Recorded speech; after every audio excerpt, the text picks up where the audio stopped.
Dragon Ball, one of the most influential cultural icons ever, and especially the largest one in the anime community. If there's any anime and manga that we can say really broke the entire genre, or I guess kind of sector of anime, if you want to call it, into the mainstream, it would be Dragon Ball. All of the references, the character tropes, the iconic things that we've seen many other animes incorporate into their own series. It is undeniable the influence that Dragon Ball has had. I grew up with Dragon Ball. I love the series. In fact, to this day, it's kind of what I continue to read, and I always go back to the manga, as I think the Dragon Ball Z manga is not given enough credit for the amazing paneling and style of fighting that it was able to incorporate. But yet, this video isn't necessarily about Dragon Ball itself as a series, although I'll definitely be talking about Dragon Ball and Dragon Ball Z. However, the talk around Dragon Ball is more often than not usually very idiotic and unbearable to witness. Everything from the really stupid arguments of Saitama beating Goku, all the way to the people arguing that Dragon Ball is the greatest thing out there because it is the originator of so many tropes, and then you have the other side that's equally as annoying, saying that Dragon Ball is complete trash, super generic, and that there's no character development at all within the series. I always see these ginormous and disgusting misconceptions, and it's almost as if they didn't even really see Dragon Ball themselves, or they saw it as a kid and just completely deny all of the facets that exist within the sagas. So let me get some of my major issues and criticisms against Dragon Ball, because ironically, I do think that partially the Dragon Ball fanbase, just like the Naruto one at certain points, call it upon themselves,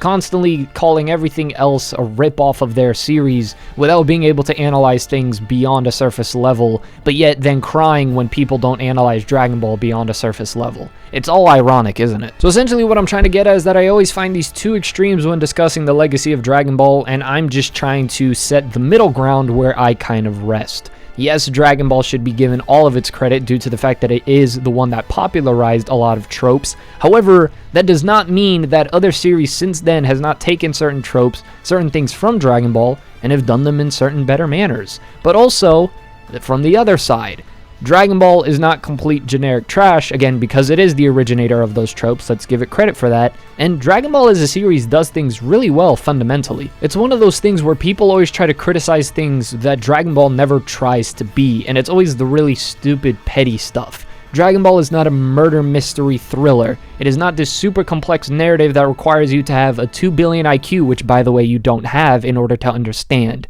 It is a battle shonen series at heart that honestly started off as more of a comedy in the original Dragon Ball. But let's be honest here, when it comes to fighting, when it comes to battle series, you cannot deny the immense quality a lot of the fights and arcs had within Dragon Ball. Now again, for the other side, there are moments and things in Dragon Ball that I personally would have preferred. I'm someone who's a huge advocate of Dragon Ball ending at the Cell Saga, or making Gohan the permanent protagonist. I would have loved seeing that. And even though I don't think the Buu Saga in and of itself was terrible, it had some amazing moments with Majin Vegeta and everything, I do think it was a bit of a mess at times. However, it really does seem that when discussing Dragon Ball, so many people miss what it does by constantly pointing at it for what it doesn't try to do, which for me is very odd. Nowadays, I constantly see people talking about and bringing about the subjects of great shonen arcs, and people talk about Soul Society, Pain Assault, Chimera Ant, York News, Shibuya Incident as of recent, Gun Devil, right, as of all recently. But look at all of the amazing arcs that Dragon Ball had. I mean, you had the King Piccolo arc back in the original Dragon Ball, you had the tournament at the end of the series, and then you enter the Saiyan Saga, which is then immediately followed after by the Namek Saga, and then it's immediately followed after by the Cell Saga. Are you freaking kidding me? Name another series that could boast not only some of the most iconic, but again, just some of the most fundamentally well done arcs, period. If you want to see a little bit more of really in-depth analysis on all of the facets of Dragon Ball, I really recommend you go over and watch Totally Not Mark's channel. Even though I myself, when I was younger, was a huge Dragon Ball fan, I didn't really appreciate it for all the things it did until I started watching his content. But I might as well bring up a really good example by kind of pointing out all of the strengths within the Namek Saga, which then you can kind of see how it's incorporated into the other arcs I brought up. So we enter the Namek Saga, we already had the amazing fight with Vegeta, and the things are set. we hear of this force called Frieza, and throughout the entire arc we slowly escalate as there is a race against time to find the Dragon Balls while Goku gets to the planet before Frieza can get it. We are then introduced to the amazing Ginyu Force, and all of the fights throughout all of that was legendary. We slowly get to see Vegeta's slight development as a character and him stand out more, and we're constantly being presented with the idea of the Super Saiyan. It's something that is teased immensely throughout this entire arc, and the idea of transforming is also brought about many times, as we see with characters like Zarbon. In fact, the concept of transforming was brought up way back in the Saiyan saga with Vegeta, and in fact it was brought up way before, since the original Dragon Ball. So yes, Dragon Ball on a very simple but again well done fundamental level shows great build up, and honestly just being able to build up tension for its final antagonist. You know, Frieza might not be the most complex antagonist, but not every antagonistic force has to be complex in order to be good. I would argue Frieza is easily one of the most well done, simple just forces of evil out there in all of anime and manga. He's built up as this extremely terrifying force, and then we eventually finally get the final confrontation between him and Goku after Frieza had just revealed himself to have 4 forms. You cannot tell me again, all of the build up and hype to Frieza, and then the execution of Frieza as an antagonist was not done really well. And then we get to the final confrontation, Goku seems to best him, Frieza's not defeated, kills Krillin, and then we get the most iconic transformation in all of anime. However, the reason it's iconic is because it was so well done. It was built up to, and the death of Krillin was one of the most impactful emotional moments throughout the entire history of anime and manga up to that point, and it still is to this day. And then to top it all off, the fight against Super Saiyan Goku versus Frieza is still to this date, again, one of the best fights in anime and manga, despite Vegeta versus Goku and the Saiyan saga already blowing everything out of the water.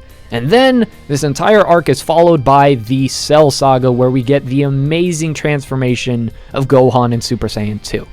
I brought all this up really quickly to make the case in point that Dragon Ball does things extremely well on a fundamental level, but yet I hardly feel like it really does get credit for this. I always hear either Dragon Ball's an icon, therefore people just absolve it of all of its criticism, or people completely forget these aspects of the entire series, and I see this a lot with a character like Goku. For me, Goku is a relatively solid protagonist. Again, he's not the most complex. Yes, all he cares about is fighting in a fighting series.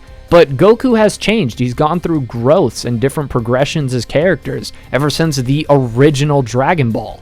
Dragon Ball Z, Dragon Ball exists, people. Like, it's not just Dragon Ball Z. And so, listen, I know the One Piece fans will get on me for this. I could care less at this point, but I hold the same thing to Goku that I do with Luffy. I think in a vacuum, they're not entirely great as protagonists for me, but they are perfect for the series in which they reside. Now, I do agree full-heartedly with the criticism that, you know, a lot of the side characters do get stagnant. However, you could bring up that argument for a lot of the major shonen names out there due to the major power escalation problem that exists within those series. The protagonist and the ones in the main cast develop so much that characters early on get left behind. That is not only applicable to Dragon Ball. However, with the characters that it does choose to focus on, I will say it has great moments with. Again, with the antagonistic force, King Piccolo, Vegeta, Frieza, Cell, and then you eventually had the Majin Vegeta. By the way, Majin Vegeta is easily one of the best character moments for Vegeta ever. We also do have characters like Piccolo throughout the series, and while he's relevant, I think he's a really well done character who goes through his own amazing development,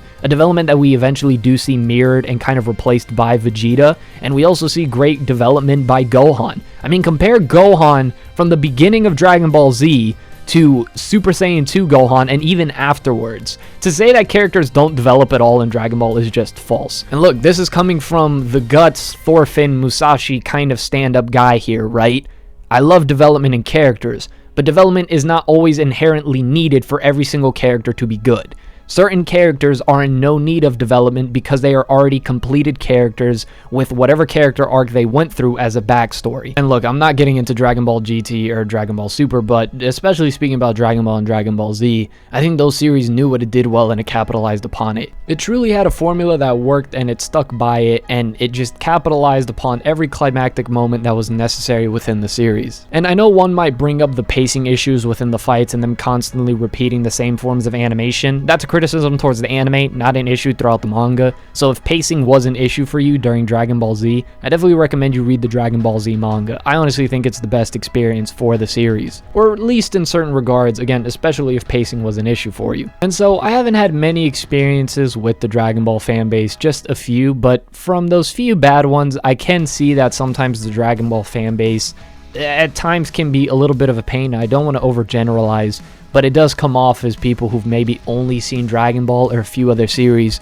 and then get mad at you when you say, oh, I think this or that is better. And then it's kind of like, oh, well, now I see why the Dragon Ball fanbase gets treated the way it does. You kind of have it coming. Essentially, the whole purpose of this video is, as a longtime Dragon Ball fan who's kind of noticed this weird discussion when it comes to Dragon Ball at times, is let's give props to the series for what it does, but also every series does have its criticisms, whether major or minor. But I don't understand this weird, just kind of vibe throughout the entire anime community, where it's like the old anime fans attack the new stuff and call it instantly rip-offs, but then the new anime fans want to call the old stuff trash and cliche, even though the old stuff would have started it. So technically, you know, it's just one big, stupid, unnecessary conversation many of the times. So this video is more of just an overall chat on Dragon Ball, again, non-scripted video. But if you do enjoy this, make sure you subscribe, turn on bell notifications, that way notify whenever a new video pops up on some of your favorite anime, manga, or whatever content. Also, make sure to leave a like.